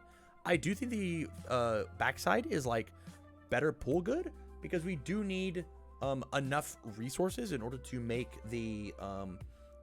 your commit, this attack gets +2/+2, worth it. Because I felt whenever I was playing in the world premiere that if I committed too many foundations, I just exploded on the back end, and we just don't have the health to survive that. We've only got 22. So there's that. Next we've got Armin. If there's an attack in your card pool, look at the top card of your deck. Pretty good. And then he hands once per turn, add a foundation from your hand to your stage, build the top card of your, from your stage to your hand, build the top card of your deck. I mean, this card's just great. The character's just good. Free information is never bad. It's just rock solid. It's quality. Yeah. Up next, we have the Bearded Titan. So the Bearded Titan is really interesting in your sealed idea. This character technically has the most health out of anybody in the entire set. And so if you're looking to play a 6-hand size, big health character, and you didn't pull Bertold, then you could play this character. But I'm going to recommend that you just stay away from him, just because he just doesn't do anything. I want to play attacks. I want to play abilities on my card. I should want to, even if it's I'm looking at Hans, right? As a 6/32. His ability to give extra stats is worth that extra 4 health. It just is. Up next is the Beast Titan, the secret rare of the set. I think that the Beast Titan is another character that you should just stay away from. He does not work in sealed. He was not designed. He was not made for sealed. The ability for you to draw bonus cards is very limited by what you pull. So I guess technically you put him in the better pull good. But I think over the course of an entire 3-round tournament, you're going to draw maybe 3 cards across the entire tournament. So you should just stay with the Beast Titan, put him in a sleeve, put him in your binder, show off to your friends that you got to see your character, and then move on and play a good game. Good, fun game. Bertolt. This character is crazy. This character says after you completely block the thing, add it to your momentum. It's so good. You can stockpile momentum. There's plenty of momentum outs inside this set. This character is really postured well to be one of, if not the best character in sealed. And then on his other side, the Colossus Titan, your attacks gain stun 1, and everything gets 3 damage. And also got this crazy cool burn ability. I think this character is also really, really well situated to just be good. There's not a bad side to Bertolt. The big thing is once you flip, his moves become blockable. And so if you flip, you need to make sure that you finish your food. You got to make sure that you actually finish the match and play good. Up next, we've got the Big Mouth Titan. Any it's your turn, your attack is 2 damage, period. If you've not added any cards from your momentum this turn, add the top card of your deck to momentum. Form once per turn, discard a card, add a card from your momentum to your hand. This card's crazy. This character is very, very good. Going to selectively be able to pick up cards and say that every move that I play has +2 damage. Especially whenever we have access to any cards that we want, not just the Chaos or Fire cards, is very strong. This character is very, very good. This character is very, very good. Up next, we have Connie Springer. 6/32. Start your rival's turn. Name an attack zone. Attacks his turn that matches the name zone. Get -2 speed. A little difficult to navigate, just because the idea of monozone characters don't exist in this format. Because if I play, all of my attacks have matching zones. So if I play a high attack, it has a high block. If I play a mid attack, it has a mid block. If I play a low attack, it has a low block. So the zone mixing matters, which it just says that what it should do is it says that your 3 mid blocks that exist in your hand are actually 1 mid blocks, right? And so you have to play Connie really well. And then response commit a foundation after your attack with printed difficulty of 3 less deals damage, draw 2 cards, which is very strong, but does not hit very hard. And so like Connie gets to build out a massive stage, really huge. But as you saw in the other video, there's a ton of deadlock that exists in our game, and specifically in the Attack on Titan format. So when you're playing over the weekend, I think that Connie is one of those you better pull good kind of characters. Your 3 difficulty moves better be worth it, right? Aaron Yeager, mill 2 gets 2 damage for each attack milled this way. That's great. This card utilizes all of the foundations that say once this enters your discard pile, do a thing. Really, really well. And then once per turn, if it's not blocked, they flip 1, which is great. And then the Attack Titan. Sorry, we'll look at Aaron. I think Aaron is okay. I think that the mill 2 is like a cool idea, but it's probably not something you want to just spam over and over again because you do only have 40 card decks, right? And then the Attack Titan is crazy. The Attack Titan is so strong. Hey, the best attack in my limited pool, I get to go, I pulled an ultra rare or a rare, I'm going to pick that one back up. And then I'm going to remove these 2 foundations from the game that I don't care about in order for every move that I play to get +4 damage. Every move is going to get absolutely massive. I think this character is so good. And then after I sacrifice a foundation, you ruin 1. So if I break 1, you break 1, and there's tons of flip effects. I think it's very good. Up next, we've got Irwin Smith. Irwin is... I want to put Irwin in the great for sealed play, but I think he's actually a better pull good character. I think his ability to drag out the game with blocking is very cool. I think this is a character that I would be afraid... Him and Armin are the characters that I'd be afraid of, like, my opponent, instead of winning the game, I just mill my opponent out, right? If you're decided to play Irwin, you need to have some sort of proactive game plan, or else you're going to go to time every time and just not have any fun. Like, you need to know how your deck is going to kill people, and his +2 speed is certainly going to help with that. Up next, we've got Hanji. Before the game begins, search your deck for 1 Titan backup card with print difficulty 4 and build it. This is the definition of better pull good, is you just have to find one of these Titans. But my honest opinion is I think that you should just stay away. I think for the pre-release, there's just other things that you could be doing with other common characters, common and uncommon characters, that like you don't necessarily need Hanji. And again, you just need a backup to do it. But like if you are a dedicated Hanji player, you probably could get away with it. Up next is Hans. Hans is where it's at. After block is played at a wall counter to him, it gets just as a static, your tech gets a damage for every 2 wall counters, and then commit, return it to its printed speed. One of the best characters in the set. I think your weekends are going to be dominated by what Hans has got going on, just because of all the free damage that we get to have. This character is very, very cool. Up next, we've got Jean. Response once per turn after you clear 1 or more cards from your card pool during the combat phase. Add 1 of them to your momentum. I think that the biggest thing about Jean is that he has to find that thing that clears, right? He's such an air character for that. But he does have the enhanced spin of momentum. Add, you may change the zone of this attack. You may change the zone of this attack. He's +3 -3 speed. It's just omnidirectional stuff on his face. I think that he's one of those better pull good characters. And like, you have to make sure that you are, you play the good ones so that you can clear and like do the thing you're supposed to do. I think this character is going to be hard to play, not just in standard. I think these characters are going to be hard to play in standard, which means I think he's going to be hard to play in limited. Up next, we've got Krista. After you discard 1 or more cards, put 2 wall counters on this character. This does include the review step, which is very neat. I think that this character is very cool. Enhance remove wall counter and second stun 1. Stopping my rival's interaction in a limited sense is very strong. And then remove 4 wall counters. Choose a card your easily plays this combo and add it to the top of the deck. She never gets put into the fact of if they check a 5, they win the game. You can always make them check a 3. Right? You can always make them do that. Or I need to check a 5 to win a game. I can do that. But the thing is like, she's a little slow. And so I do think that you have to pull the cool wall counter stuff in order to make Crystal work. But like, you can make it work, right? Levi. There are so many charged weapons in the game that Levi is just like an easy, I'm obviously going to play Levi. I have not seen Levi play bad one time since like I played him because I opened the alt art, followed by Phil Birch played against me in the world premiere, and he absolutely waxed me. Like he absolutely waxed me. It was not close. I think this character is very straightforward, but very simple, specifically in this format. I think he's very, very strong. Perfect where he should be. Marco. I like Marco a lot. I think Marco's great for sealed play. I think that Marco's ability to sacrifice his own face down foundations to give +2/+1 is very strong. The issue is you have to know when to blow them up and when not to. And him being able to selectively sacrifice foundations to destroy the cards that are in my rival's stage is very cool. There's that.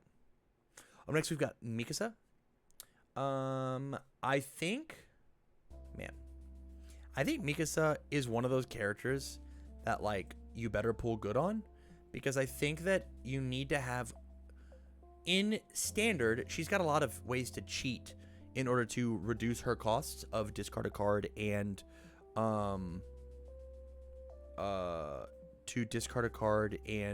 re-ready a card. But in this format, she does not. And so like the committed card is actually a real cost. The discarded card is actually a good cost. And so like it's difficult. Reiner. This deck is +1/-1 damage, period. He's just a good character. If I zoom in one more time, what happens? We lose Levi. That's okay. We got Reiner here. This character's just good. And then after you sacrifice a foundation, build it face down. If you got 9 more foundations, transform him. It just says that when I break one, it doesn't break, which is like crazy. This card's so crazy. And then the Armor Titan. After we transform, you flip 4 of theirs. So that gets 2 damage. You may commit or sacrifice a foundation if you do a ruin one. So like this character just like is so good at cracking boards. It's like not fair. And then enhance commit, spin momentum, reduces X damage to 1. I think that both of these are great for sealed play. My only issue is that you need to make sure that you have a way to win the game. Otherwise, you're just going to deck out. There's no speed given on the character. It's just plus damage or minus damage. And so if you've got, like, I watched an Irwin play against a Reiner, and the Irwin just sat back and was like, I'll build 2 pass, hold 5 good blocks, I'll destroy my stuff and rebuild back up, and like just played a hilariously a wall deck and milled Reiner out. Nothing we can do about it. Sasha. Enhance, discard a card, gain a health, your tech gets 3 damage. And then response, after you clear 1 or more cards from your card pool during the combat phase, add an asset or foundation with a printed difficulty 1 from your discard pile to your hand. So I think that this is a better pull good character. I think that, I'm gonna put this here. I think that she is one of those characters that says that if I've got the cool, I discard this thing, get bonus. For every time that you do that, you're not a 7/23, you're a 6/23. I play another attack and I discard, I'm a 5/23. And so like the more that I use that top enhance, the lower hand size I have, and I don't have the health to keep up with it. But at the same time, if I can just clear the card out of my card pool for free, right, by using some ability, I get to add a card from 1 to my hand, which now I'm not a 7-hander, I'm now an 8-hander, and I spend to gain 1. It's like this character's like, you have to like, I think this character's really, really cool in draft. I think it's a very cool draft character. My issue truly is that at your pre-releases, you're probably not playing draft, you're probably playing sealed, where I think that you have to pull very good. Up next, we've got Smiling Titan. This character is great for sealed play. She is everything that you want if you are dying to play those big moves. Your move gets +X+X. X equals the printed difficulty of your move -4. So just like enhance commit my character to give my moves +4/+4 is just like, that's great. That feels super good. And those 8 diff moves are not slumps to begin with. So like this sometimes is like a 12 mid for 12 or something along those lines, right? It was 8 mid for 8 ones, right? Which like feels very, very good. And then she gets to re-ready herself once per turn to like make up for that cost. She's incredible. I think she's very, very good. And then lastly, we've got Ymir. I think Ymir is great for sealed play. Of the lose 1 health, get +2 damage. But more importantly, her form says that she doesn't commit to stat pump. Oh, she doesn't commit. She just says enhance. You just get the move. I'm so sorry. It is not a once per turn. You just play it. But it is playable while committed. And that was my confusion. Thank you, Buddy. Appreciate that. Yeah, she just makes all of her moves big. And then, excuse me, Ymir says the damage pump on Ymir is not the good part of Ymir. The build a foundation for my card pool is the good part of Ymir. She gets a safety build on 1. She gets to have extra resources whenever I want to go in, and she truly gets to decide. She gets to go to 8 foundations and not flip, and not flip my opponent whenever they want to when they play the attack. On my turn, I become a 6-hander and I flip, and then all of my moves now get +2 speed, and I gain a bunch of health that I have whittled down by partial blocking or playing good math, and then I get to just kind of like one-shot my rival. I think the other half is very good, specifically because enhanced commit, this deck is -3 speed. This ability on a 7-hand character is cheating. It's so strong. It's so strong. I think Ymir is so crazy strong. But there it is. There's my I'm gonna turn this off so you guys can see my thing. Here is my tier list. If I do this, can you guys see? No, you're still missing some. Oh, I can do this. Here's my tier list for sealed play. A lot of really awesome options, including the ultra rare. And again, you guys can try and make these middle ones work, but I do think it is like, I think the top row is just easier to play. It's just easier to play as this character. But with that said, thank you much for watching the video. I do greatly appreciate it, and make sure you check out all the other stuff. Okay, make sure you go out and you watch that video. My final thoughts on Attack on Titan are simply, after having played in 1.5 pre-releases, I think the set is kind of fun for pre-releases. It is kind of fun. It definitely has a bit of a high-rolling feel, especially when my rival on turn 2. On turn 1, my rival builds 5. On turn 2, they slam an 8 difficulty move and they check out, they roll a 5, and like only commit their 3 foundations and just like beam me for half my health. It feels pretty rough. It feels tough. And especially if like they can put any more amount of stats or do something to that move, it feels a little high rolly. But there is enough interaction, I think, in order to play the game with my rival, which I do think is important. All in all, I am excited for Battle for Humanity. If you were catching this video before the events of happening this weekend at time of recording, check out in the description down below. There will be a link to the UGN, and you can go find a store and you can go play a pre-release. It would be very cool. Would love to see you out. Would love to have you. With that said, I'm gonna stick around over here on Twitch in order to get some conversations with Twitch chat about the awesome ideas. We'll talk to you later, YouTube. Bye.